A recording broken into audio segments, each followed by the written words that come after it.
Добрый день. Чаму ўлады змагаюцца з крыжамі ў курапатах? Што могуць сцярпець беларусы? Чаму зноў узмацніліся рэпрэсіі? Гэта мы абмярковаем у праскай студыі з Юрыем Дракахрустам. На відэосувязі з Менску Олег Груздзіловіч і Александра Дынько. Таксама ў сённяшняй праграме. Голас народу. Як вы ставіцеся да зносу крыжоў у курапатах? А пытанне ў Менску. Я преклоняюсь там перед этим местом. Сначала нужно было обсудить. Голос свободы. По-беларуску з Вінцуком Вячоркам. Слова дня – курапаты. А ці мела раней назву тое месца, што было потым абгароджана, спыталіся пазнякі Шмыгалёў. Так, адказалі людзі, мясціна называлася Курапаты. Падчас так званай вялікай размовы 1 сакавіка Александр Лукашенко загадаў навесці парадак у курапатах. І 4 красавіка там дэмантавалі і вывезлі 70 крыжоў, які ўсталяваў цягам апошняга году палітык былы палітвязень Зміцер Дашкевіч. А курапаты мы в порядок приведем.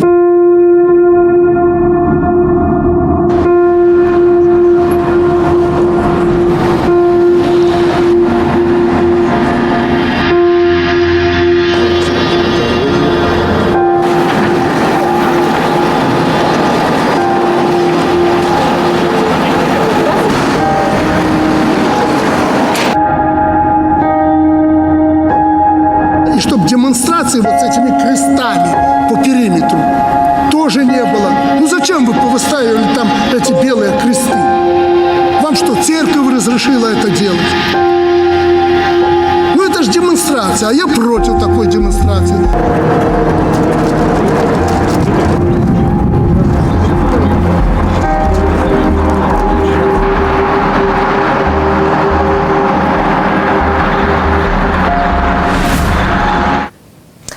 Моё першае пытанне ў Менск. Александра, вы вялі трансляцыі, відэатрансляцыі свабоды з курапатаў.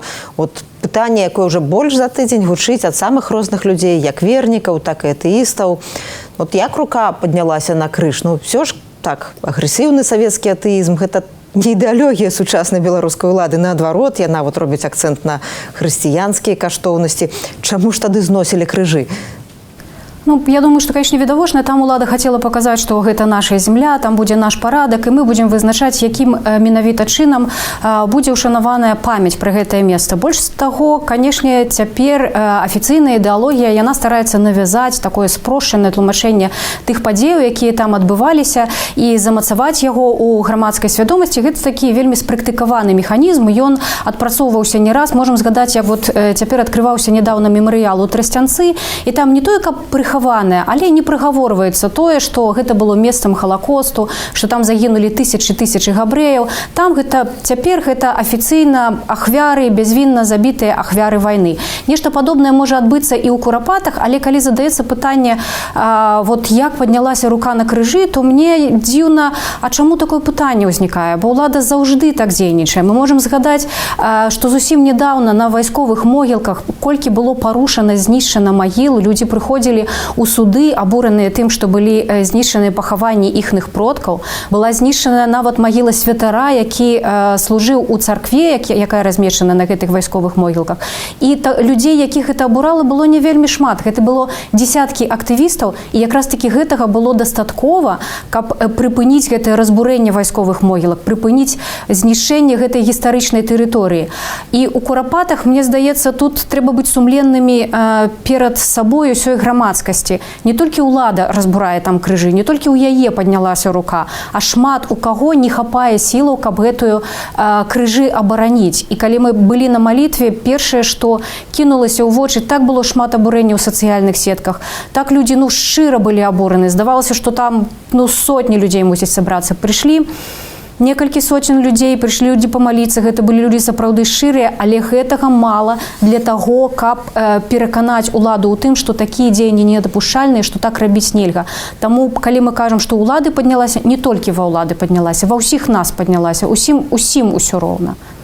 Юра, вот Александра сказала, вот улада думае, вот мы пришли показать, что гэта наша земля. Як улада тлумачыць? Вот не адразу ж тлумачыла гэтае рашэнне, так? Это не так просто было першых афіцыйных каментароў дамагчыся. Як улада, яе адвакаты тлумачаць гэтае рашэнне і чаму менавіта Крыжы і Дашкевіча?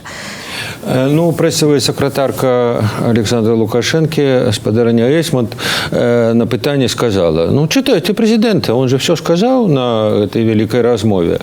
А историк, депутат, доктор Марзалюк патлумачыў так, что, маўляў, гэта проводятся добраўпарадкаванне, что эти крыжы, як бы, они неправильные, не такие, як трэба. И в этом сэнсе яшчэ больш яскрава гэта выказаў прадстаўнік гэтага лясгасу, які сказаў, што там прыбіраюць спаруды ў выглядзе крыжа. Ну так здавалася, што спаруда ў выглядзе крыжа это і ёсць крыж. Але вот тут тлумачэнне такое, што гэта як бы не крыжы, гэта нейкая самадзейнасць. І як Лукашенко сам сказаў, што а вы што там у царкве гэта асвячалі, а ці трэба гэта асвячаць? І у яго самога, ведаеце, вот такое адчуванне, што вот он уже зараз, як той казаў, так бы мовіць, я мера ўсіх рэчаў. Вот моя прыхамаць. Вот он ехаў по дарозе, убачыў, што за крыжы, а што это они тут стаят, што тут монастырь у нас, что Россия тут, что крыжи понаставили? Прибрать. Вот мне так захотелось, и все остальные тлумачения, там, христианская Беларусь, все не мае значения. Я мера усіх рэчаў. Вот Александра згадала, як у першы дзень 4 красавіка ўвечары людзі прыйшлі ў Курапаты. Гэта былі не тысячы, гэта былі сотні людзей. Яны прыйшлі на супольную малітву, і Свабода вела наўпроставую трансляцыю. Давайте паслухаем грамадскую актывістку Крысціну Ветушку. Ну, мне здаецца, гэта правакацыя, і гэта жаданне паказаць, за кім сіла і хто ў хаце гаспадар. І правакацыя тым больш абразлівая, што зараз ідзе пост, тым больш абразлівая, што зараз нават невернікі упарадкоўваюць магілы, упарадкоўваюць сваю зямлю, свае гаспадаркі, і тут усё руйнуецца памяць, руйнуюцца крыжы. Мне здаецца, гэта такі іспыт на сталасць для беларускага грамадства. Олег Груздзіловіч, ось вы былі ў Курапатах у самы драматычны момант. Вот мы бачылі ў вашым рэпартажы, як гэтыя крыжы грузяць у машыны, як іх адвозяць. Вы гутарылі з людзьмі, але вот для вас Курапаты – это уже шматгадовая гісторыя. Калі не памыляюся, вы ж былі і на першым мітынгу ў Курапатах. Так? Ну, я просто нагадаю, што ў пэўным сэнсе адраджэнне ў Беларусі пачалося з Курапатаў, з артыкулу Зянона Пазняка, Яўгена Шмыгалёва, з якога даведаліся людзі праўды пра расстрэлы ў Курапатах. Ну і таксама са шматлюднага мітынгу ва ўрочышчы. Вот як бы вы ацэнілі народную рэакцыю цяпер на гэтыя крыжы, якія выкарчывалі проста, так? І параўнаць яе з той народнай рэакцыяй, якая была на самым пачатку, якая была ў розныя гады наступу на Курапаты? Ну, хіба што это не параўнальна ўжо. Ну, мінуў час, столькі гадоў прайшло. Тады Курапаты – это быў такі глыток свабоды, глыток інфармацыі. А сёння это ўжо кранае толькі тых, хто у гэтай тэме, хто добра ведае, што там адбываецца, хто інфармаваны, а такіх людзей, якія свядома хочуць атрымаць інфармацыю, все меней. І таму я быў, конечно, засмучаны, калі бачыў, што мала людзей прыходзіць у Курапаты, і 4-го не так шмат прыйшло, такія актывісты апантаныя. І вось на малітву, пра якую Александра згадвала, навела тут стрым. А я на наступны дзень, не наступны дзень, а ў нядзелю вёў стрым ад кафедральнага сабору. І таксама быў, ну не то што расчараваны, было все-таки мало людзей. Адзін момант падчас этого стрыму я, падняўшы галаву, убачыў, што вакол людзі, і мне падалося, што іх так шмат, што я нават сказал лічбу 1000 чалавек. Але потым, калі дышоў бок, паглядзеў, то это не так. Там не было 1000, там было, можа, 200 чалавек. Але да гэтага я бы зайшоў у саму катедру, а там было шмат, сотні людзей. І гэтыя людзі не выходзілі на плошчу, не далучаліся да тых, хто маліўся Беларусі за Курапатай. Вось адбылося такое размежаванне цягам гэтых всех апошніх гадоў. Таму вот, вяртаючыся да вашего пытання, Ганна, як параўнаць? Вось тады Курапатай это быў такой імпульс усяго народу. Зараз это пакуль што імпульс толькі тых людзей, хто бароніць незалежнасць, хто бароніць дэмакратыю. Такіх людзей, на жаль, за гэтыя гады стала меней. Вот Олег казаў пра тое, што шмат людзей хочуць атрымаць інфармацыю пра Курапатай, пра гісторыю гэтага месца. І давайте разам з нашым калегам Алесем Пілецкім нагадаем пра Курапатай і пра сталінскія рэпрэсіі ў Беларусі. Што трэба ведаць пра сталінскія рэпрэсіі ў Беларусі? Калі яны пачаліся і калі скончыліся, каго закранулі, чаму дагэтуль не ўсе ахвяры рэпрэсій рэабілітаваныя? Гісторыкі лічаць, што ў Беларусі рэпрэсіі пачаліся з прыходам да ўлады бальшавікоў у 1917 годзе, а скончыліся, калі памёр Сталін у 1953. Пік рэпрэсій прыпаў на 1937-1938 гады. Колькі беларусаў былі рэпрэсаваныя? Гэтага дакладна не можа сказаць ніхто. Даследчыкі мяркуюць, што пад рэпрэсіі трапілі як мінімум 600 000 чалавек, але паводле іншых ацэнак гэтая лічба дасягае 1 400 000. Большасць рэпрэсаваных былі асуджаныя пазасудовымі органамі. Інфармацыя пра іхныя справы знаходзіцца ў закрытым для наведвання архівах КДБ і ФСБ. Амаль 70% рэпрэсаваных жыхароў Беларусі былі сялянамі, 90% беспартыйныя. Паводле статыстыкі пад рэпрэсіі падпадалі пераважна мужчыны ва ўзросце ад 18 до 50 гадоў. Такіх было 90%. Моцны удар прыпаў на прадстаўнікоў інтэлігенцыі.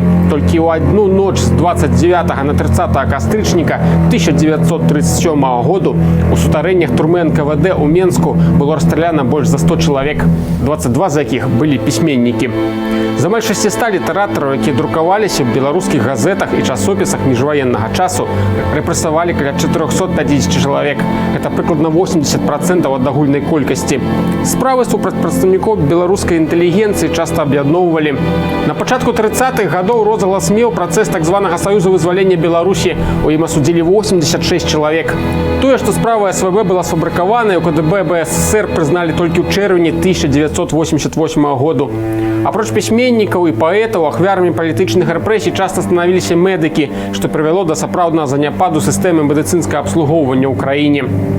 Ахвярамі рэпрэсій у савецкай Беларусі таксама былі гісторык, першы прэзідэнт Беларускай акадэміі навук Усевалад Ігнатоўскі, паэт і пісьменнік Цішка Гартны, адзін з заснавальнікаў БССР Александр Чарвякоў, паэт Міхай Шчарот, лінгвіст, акадэмік, палітык Браніслаў Тарашкевіч, гісторык і палітык Вацлаў Ластоўскі, каталіцкі святар Адам Станкевіч.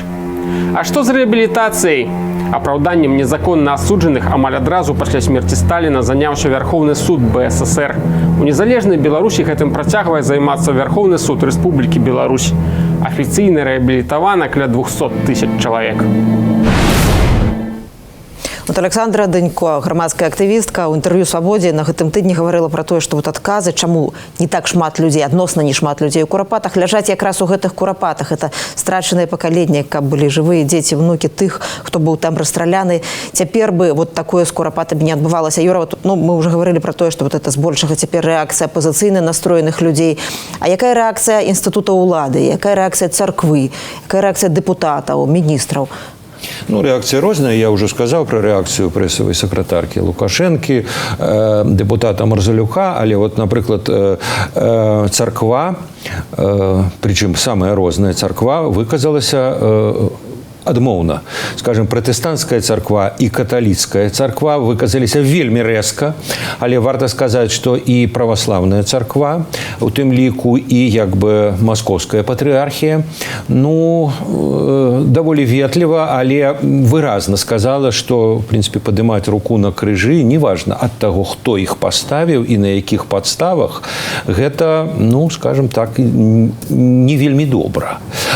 І таксама я звярнуў увагу на реакцию спадара Варанецкого, былога наместника министра замежных справ, депутата, и спадара Давыцкі. У іх таксама вот такі тон, яны як бы не абвінавачвалі ўладу, но давали зразумець, что в принципе им это не падабаецца, и матыў менавіта нават не той, что вот як бы это Курапаты, это месца расстрелаў, а тое, что калі люди валяць крыж, ну это в хрысціянскай краіне грех. Но это нават размова не толькі пра хрысціянства, пра традыцыі, пра ўяўленне людзей пра крыж, якія ў Беларусі вельмі пэўныя.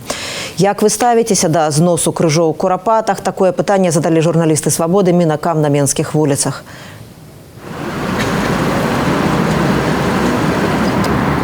Ну, конечно, я ставлюсь к этому отрицательно, потому что это все-таки наша история, наша память, которую руйновать, белорусским словом скажу, просто недопустимо. Ну, адмоўна. Глядзелі з жонкай па Белсаце, амаль што у пэўным прамым эфіры. Улада есть улада, и вызывае толькі адмоўныя пачуцці. Не было в новостях ничего. А вы только БТ глядите? Не, ну почему я и смотрю это интернет, но там не было. Я преклоняюсь там перед этим местом. Потому что у меня, даже если так откровенно, там у меня родственники лежат. Так что я очень сожалею, что так происходит. Первый раз чую. Так как мы с Гродно сами. Сегодня приехали в Минск, ничего не знаю. Ну, я это слышал. Слышал я это, да. Як вы до этого ставитесь? Ну, я, конечно, отрицательно. Отрицательно. Нельзя так делать. Нельзя, все-таки это наша история, как говорится, память. Кто бы там не был. Да, нельзя. Я супротив этого. Ну, я слышал, что туда президент ездил, но я не знаю... Что... Ездил президент, ну, и что вы не дочули? Нет, ну я не знаю точно, я не скажу вам. Потому что мы работаем здесь. А ці ведаете вы наогул, что такое курапаты? Ну, это где немцы там расстреляли людей. Знаю, что запретили ресторан там строить. Так наоборот побудовали, и да. працуе ресторан. Да. Да? Так нельзя делать. Не знаю, кощунство.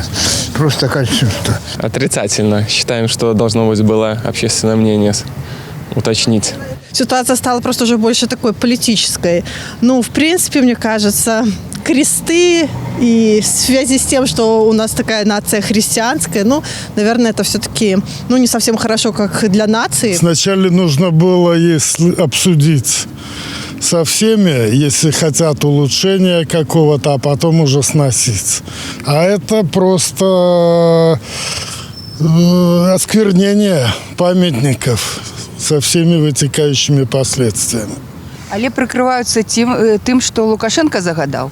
А какая разница, кто загадал? Не должно так быть. Не должно так быть. Мы должны шановать память наших предков. Вот. Тем более это все происходило недавно. Але рабілі гэта по указанию первой особой державы? Вот это и печалит нас. Это и печалит, да. Куропаты? Ну, наверное, может, какая-то база отдыха, нет? Или город, деревня. А что есть такой мемориал каля Менску, где похованные ахвяры сталинских репрессий, не ведаете? Ну, это, наверное, есть Куропаты, да? Да, не слышала. Мы телевизор почти не смотрим. Так это по телевизору и не показывают. Ну, мы и не слышали нигде, нет. А что такое Куропаты, ведаете? Куропаты, не, наверное, не ведаем. Крыжи-то, понятное дело.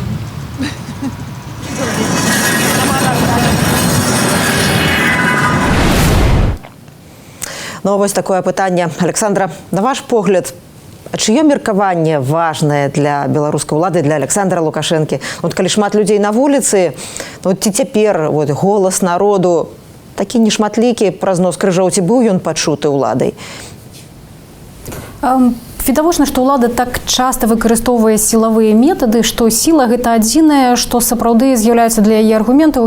Голас сілы гэта адзіны голас, да якога яна прыслухоўваецца. Трэба сказаць, што не дарма такое меркаванне ў яе усталявалася, бо, напрыклад, калі мы нават згадаем гэтыя дармаедскія акцыі 17-го году, 25 сакавіка варта было там вывесці на вуліцы сотні міліцыянтаў і вывесці вадамёты, і ўсё, пасля гэтага дармаедскія акцыі скончыліся. Таму, напэўна, адзіны чалавек, які сапраўды мае сілу, мае аўтарытэт для беларускай улады цяперашняй, гэта Владимир Путин, гэта голас Крамля. І калі ацэньваць гэту сітуацыю, то можна сказаць, што сапраўды беларускія ўлады да яго прыслухоўваюцца, бо калі паглядзець, што адбываецца ў Расіі, калі там фактычна умацоўваецца наноў культ Сталіна, калі там пераследуецца ўжо шмат гадоў такая арганізацыя паважаная праваабарончая, як мемарыял, якая займаецца расследаваннем сталінскіх рэпрэсій, якая збірае дадзеныя пра рэпрэсаваных і пра тых, хто удзельнічаў у рэпрэсіі. І проста цяпер у Расіі пераследуюцца, у судовы пераследуюцца супрацоўнікі мемарыяла Юрый Дмітрыев і Аюб Цецеев. І немагчыма нават не згадаць тое, як была забітая супрацоўніца мемарыяла Наталія Сцемірова. Гэта было вельмі даўно. То бок гэта гэта працэс, які адбываецца ў суседняй краіне і які не можа адбівацца на нас. І я хочу сказаць, што, канешне, цяперашняму Крымлю яму выгадная, яму карысная, каб Беларусь вот заставалася такая дацывілізацыйная, каб яна была недэмакратычная, каб тут былі несправядлівыя суды, каб яна была слабая, каб яна залежала ад Расіі, і для іх это таксама своеасаблівы такі экскьюз, своеасаблівае тлумачэнне. Ну вот у нас ёсць несправядлівыя суды, мы пераследуем палітычных апанентаў, мы закрываем ці там рэпрэсуем музей Перм-36, які знаходзіцца на месцы аднаго са сталінскіх гулагаў. І у Беларусі тое самае адбываецца. Мы не адзіныя такія на гэтай тэрыторыі. Што мы можам гэтаму супрацьпаставіць? Мы мусім супрацьпаставіць не адзіны голас, але супольнасць галасоў, дадаць да голасу Светланы Алексеевич галасы іншых паважаных аўтарытэтных беларусаў, еўрапейцаў, галасы з усяго свету, каб было зразумела, што не вы адзіныя вырашаеце, што рабіць на гэтай зямлі. Ну, а Расія ўсё ж адрозніваецца ад Беларусі ў справе ушанавання сталінскіх рэпрэсій. Там яны ушанаваныя значна лепш, калі так можна сказаць. І бутаўскі полігоны, такі расійскія курапаты, там асабіста яго адкрываў Владимир Путин, і там імёны всіх ахвяраў зачытваліся. Олег Груздзіловіч, давайте пагаворым не пра тых, хто загадвае, а пра тых, хто выконвае. Вот чаму выканаўцы загаду ўлады маскіравалі нумары машыну, бояліся помсты? Ну, вот каго яны бояліся? Публічнасці бояліся ці Бога, магчыма? Ну, я нагадываю, что 3 красавіка перед вот этой акцией у Куропатах прошла великая нарада. Туда были заехавшиеся милицианты, чиновники. Довольно поздно журналисты про это доведались.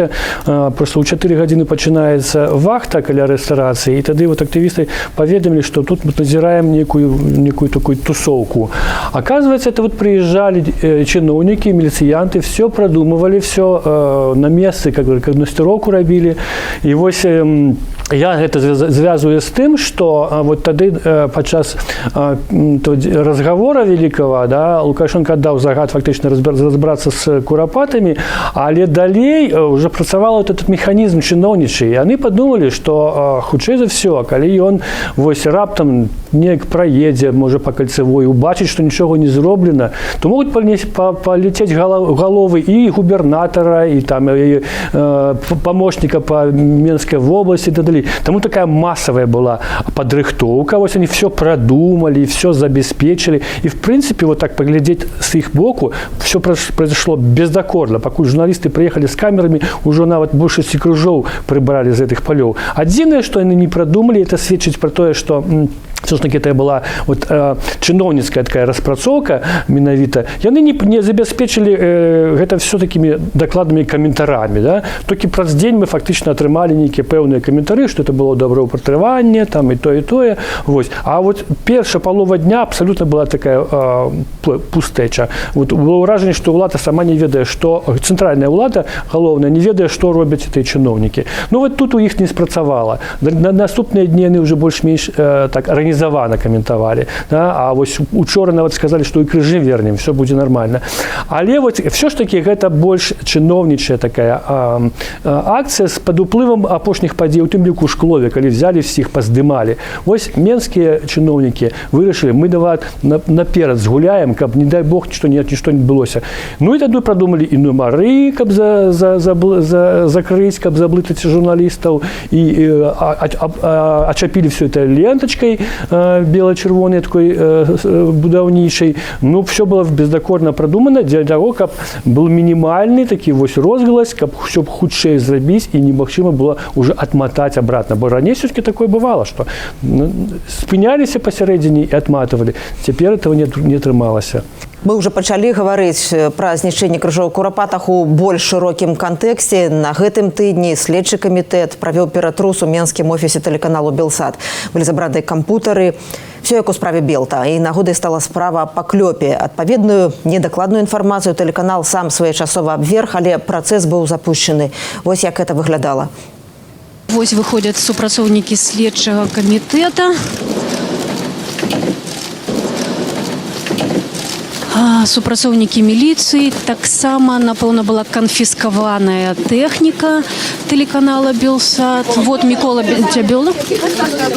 Не, пакуль што ніякага абвінавачвання не высунулі, просто прысутны. Табе патрэбен? Не патрэбен. Пакуль што не патрэбен. Адзінае, я хачу параіцца з адвакатам пазней, што мне варта гаварыць, паколькі следчы там увёў некалькі забаронаў, у прыватнасці забараніў, каб я разгалошваў, на падставе якога артыкула крымінальнага кодекса праводзіўся ператрус. Ну, да справы Белсату дадам, што апошнія тыдні ўлады прымусілі 1000 салігорскіх гарнякоў выйсці са складу свабоднага прафсаюзу. Улады ціснуць, пераследуюць актывістаў пратэстаў супраць акумулятарнага заводу ў Берасці. Курапаты, Белсат, Салігорск, Берасця. Александра, у чым прычына рэпрэсій? Ці гэта падрыхтоўка да выбараў?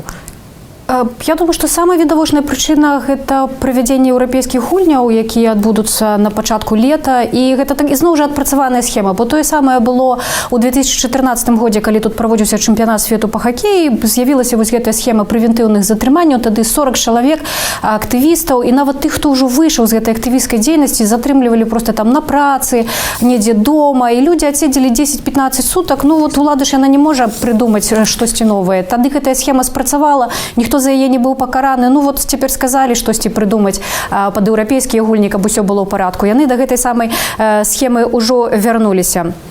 Але вот гэта размарозка, замарозка, я думаю, што гэтую ўладу ўжо даўно просто качае паміж гэтымі двумя пунктамі, і размарозіцца, замарозіцца — гэта адзіная амплітуда, на якую яна здольная, якую яна можа сабе дазволіць, і нам ужо ўсім пара перастаць медытаваць на гэты маятнік, які рухаецца ад замарозкі да замарозкі, ўрэшце просто заняцца сваёй справай і усталёўваць тыя, працаваць над тым, што нам падаецца важным.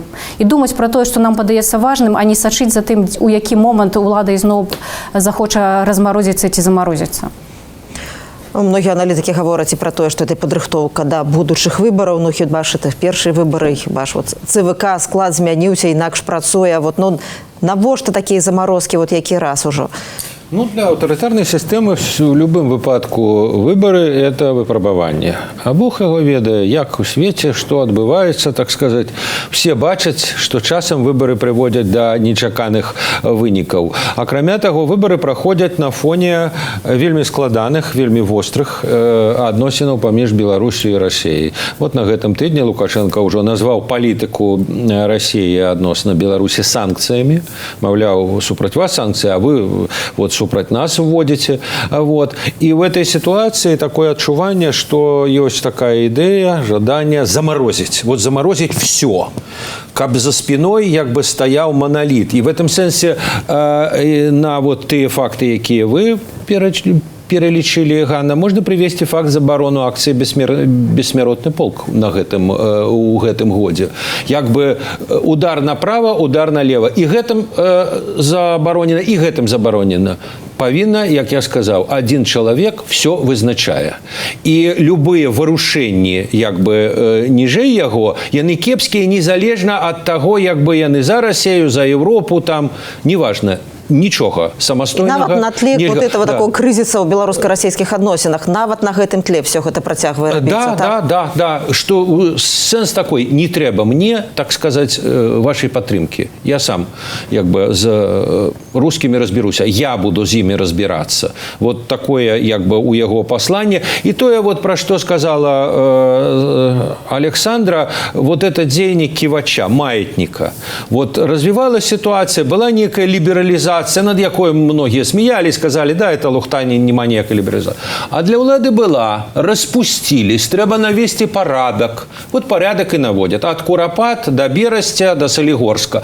Але это будзе менавіта ківач. Сказаць, што это ператворыцца ў Паўночную Карэю, не ператворыцца. Па розных прычынах, але потым ківач пойдзе, так будет.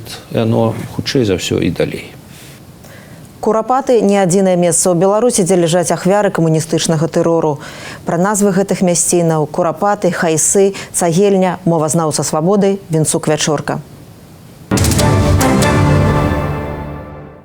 Кожны куток нашай зямлі мае сваё спрадвечнае, дадзенае народам імя. У даведніках страшнае ўрочышча пад Менскам мае падвойную назву Курапаты, у дужках Брод.